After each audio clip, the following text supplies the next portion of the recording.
নমস্কাৰ। আজি পেণ্ডুলাম ডজিঙক সোধো, এইটো ৰেড জেস্পাৰ হয়নে? আপোনালোকেতো জানেই যে এইটো জিবু কইন হয়, গ্ৰীণ জেড জিবু কইন হয়। পেণ্ডুলামে কি কয় আৰু কেনেকে এনচাৰটো দিয়ে আমি চাই লওঁ।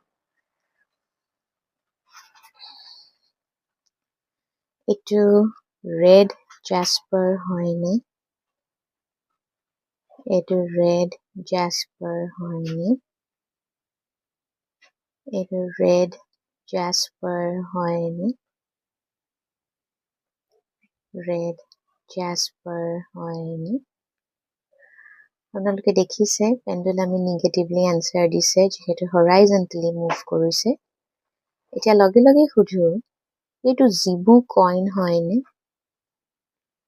গ্ৰীণ জেড জিবু কইন হয়নে? গ্ৰীণ জেড জিবু কইন হয়নে?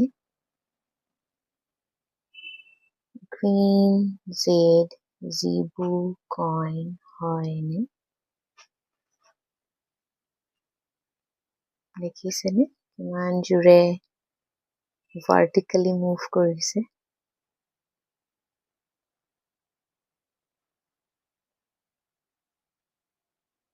হৰাইজণ্টেলি হৈ আছিল, তাৰপিছত নিজে ভাৰ্টিকেল হৈ গৈছে। দেখিছে এনাৰ্জি আৰু আমাৰ ৱৰ্ডছৰ চাউণ্ডৰ ফ্ৰিকুৱেঞ্চিত কেনেকে ৰেচপণ্ড কৰে। চাওক